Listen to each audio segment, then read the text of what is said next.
Hey, what's up, you guys? This is MCLegoboy here with a little mini series of reviews. Ever since we got the 20th anniversary set images, I've been a little disappointed, and I wanted to review the original sets that they're all based off of, since they're all just remakes.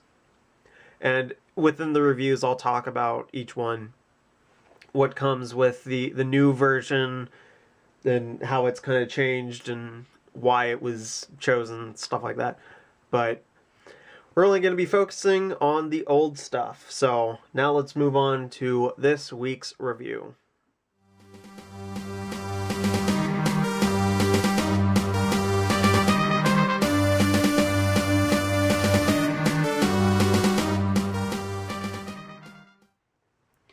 Alright, so third set in the lineup is 75259 Snowspeeder 20th Anniversary Edition. It is originally based off of 7130 Snowspeeder from 1999. It's 215 pieces and retails for $20. At least back in 1999 it did. And that is pretty cool. So this is this is the first Snowspeeder that ever existed, and it was gray. And you know what? I kind of like that. When you go back and you watch the old movies, especially if you have an older version that hasn't been like super touched up. Not that these guys aren't painted white, but they're like a light gray. A very, very, very light gray. Kind of like the same color that was used for Thok, if you're a Bionicle fan. Which actually would be really cool if they released a set that like exclusively used that color in so many different parts. I don't know if you could do that today. But man, that'd be cool. But anyway, probably just to annoy people, actually. It was like, I can't tell the difference between these colors anymore. My faded yellow white parts are matching this super light gray. I don't know. Whatever. Who cares? I'm being stupid. So, minifigures. We have Luke Skywalker, whose arm is very loose for some reason. But yeah, Luke Skywalker. What is there to say about him? Not much. You're seeing all you got with him. Pretty much the standard Luke figure from back in the day. I always wondered why they used this face for Luke. I still don't know why they did, but you know what? It's fine. It always distinguished him from everybody else because it wasn't like a plain smiley face. Like the one they give Dak. Yeah, this is supposed to be Dak. And a number of times they've made Dak, and he's just got a regular smiley face. It's hilarious. But that is Dak. And then this guy, who has no name, he's just like a Rebel Hoth trooper, or Rebel Hoth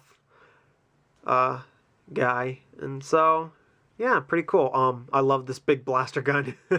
It's supposed to be a camera, but it can also double as a gun, and they've used it as a gun. He's got little binoculars here.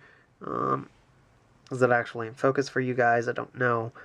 Ignore the dust, if you can. People always bug me about dust. Got a white backpack, which is cool. Got this this like totally 90s face. It's actually even earlier than that, probably. But this hair, oh my gosh. And then this helmet with the brown visor. This brown visor, man, that is so cool. Like, why is it brown? I don't know. Is it accurate to anybody that's seen in the movies? I don't know. It just looked cool. We've got this little dish. I always thought it was a satellite dish, and you know, you can still always pretend that it is. It's actually supposed to be based off of a gun, although I have no idea what it's called. As a Star Wars fan, I probably should, but at the same time, they never say anything in the movies. It's like, look, I'm not going to concern myself too much with that. But yeah, it's a little dish full of holes, but you know what? I'm okay with that. That's something that they actually remedy. Took them forever to do so, but they used this part and a full dish behind it, and it looks so good, actually. It looks really good. But Snowspeeders. We're talking about the one from 1999, so this is what we've got.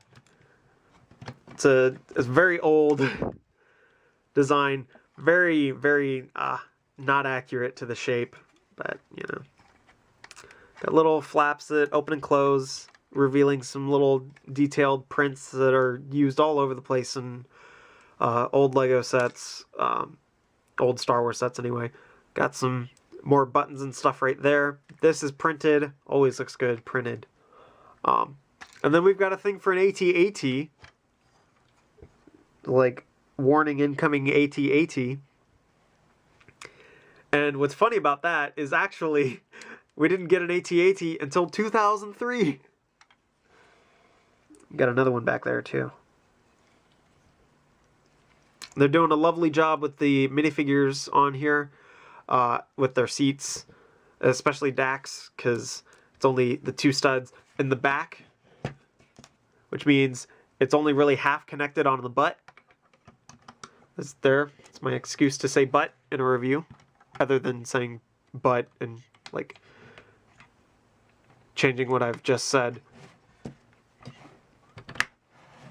And something that's also really cool about this older version, comes with a place to hide Luke's lightsaber. At least the hilt, anyway. So that's pretty cool. There's nowhere decent to put the blade, which is disappointing. Ooh, whoops.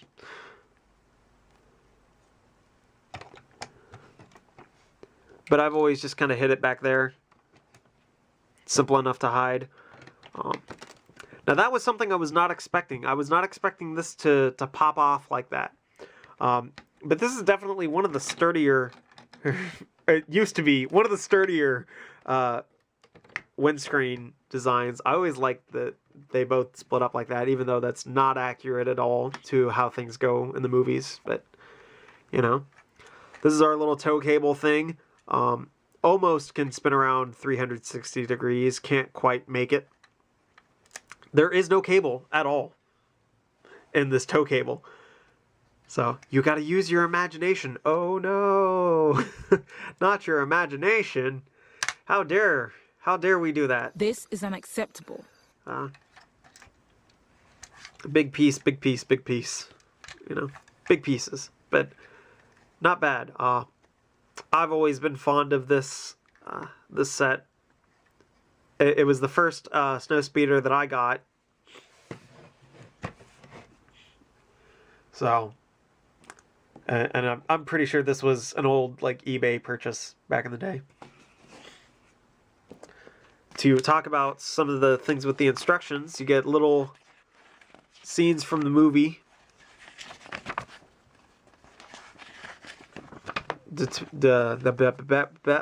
Depicting what is happening. There we go. See? Little Snowspeeder. But, I mean, like, when you look at that, up against that white, it looks gray. So I understand why they chose gray. I don't know why they have this image here. I guess it's just to say, hey, you can open up the back, but you already knew that if you built it. But they have these nice little images on the back of the characters building the set, which is always fun. And then they've got these crazy little builds that you could make with just the parts in this set. They used to do that all the time, but they don't do that now because parents complain saying that, like, hey, my child doesn't know how to build this thing, and you showed them that you could. It's like, yeah, that you're just supposed to make up whatever you want. But, like, this little bug crawler looking thing, funny looking. But even more hilarious, it's just a catapult. What the heck? You're just gonna, like, fling this dude into battle. So crazy. And then, you know, now we're going to transition over into talking about the 20th anniversary version. And man, do I have some things to say.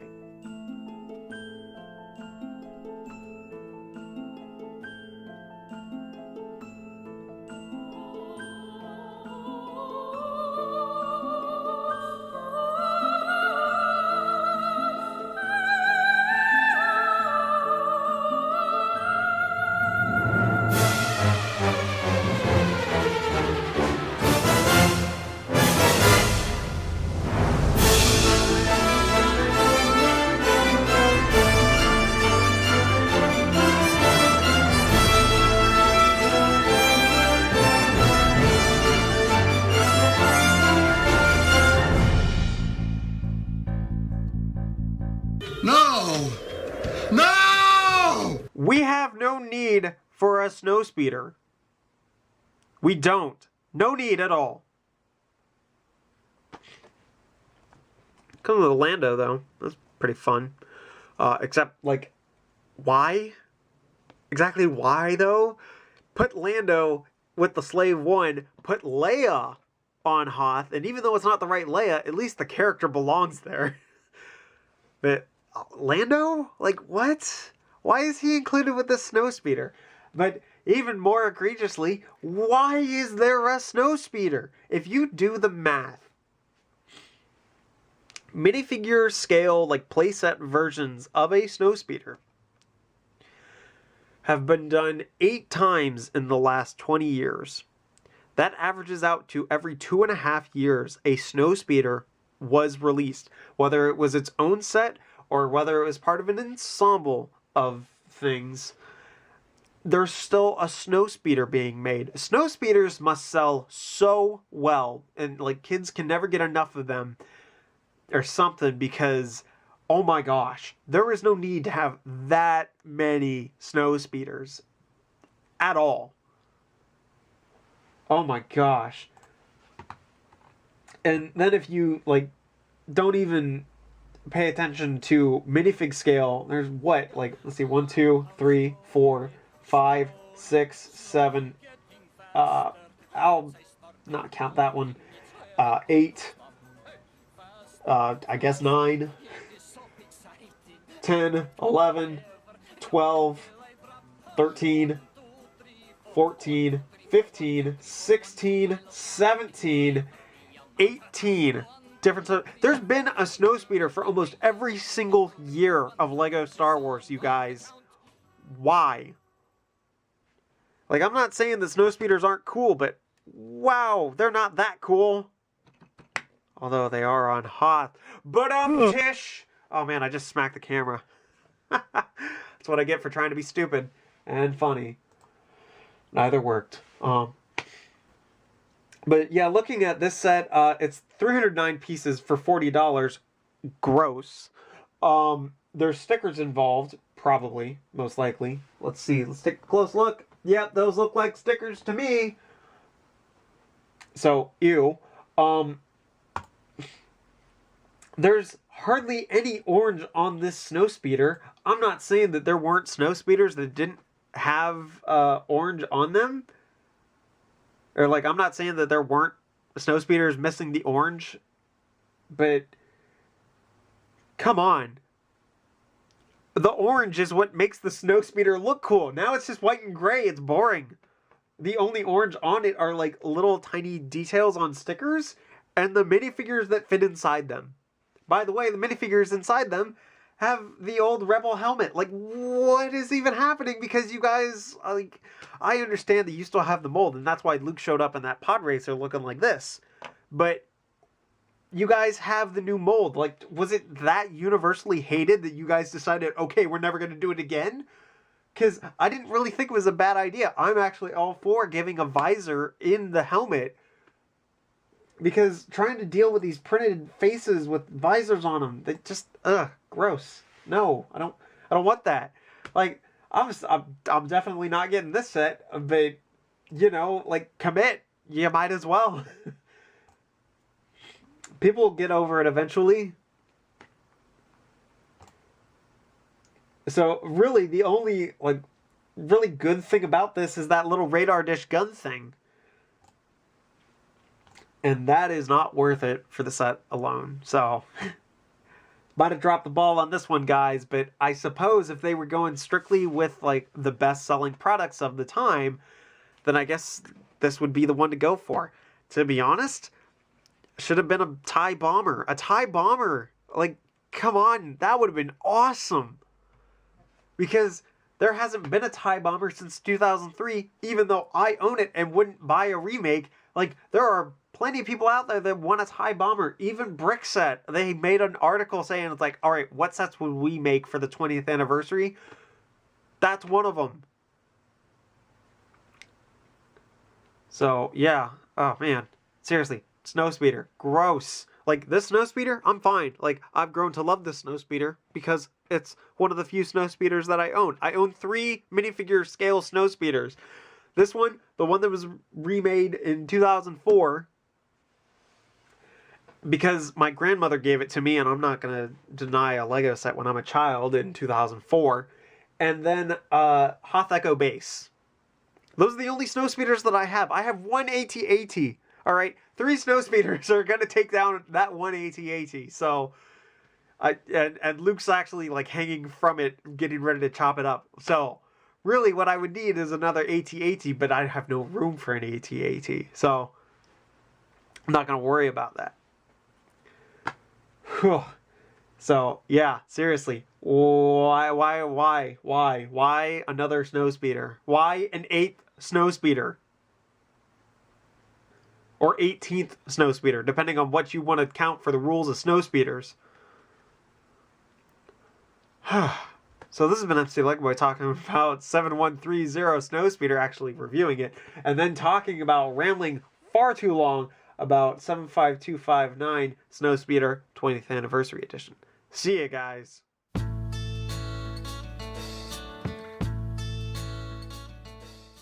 No! No!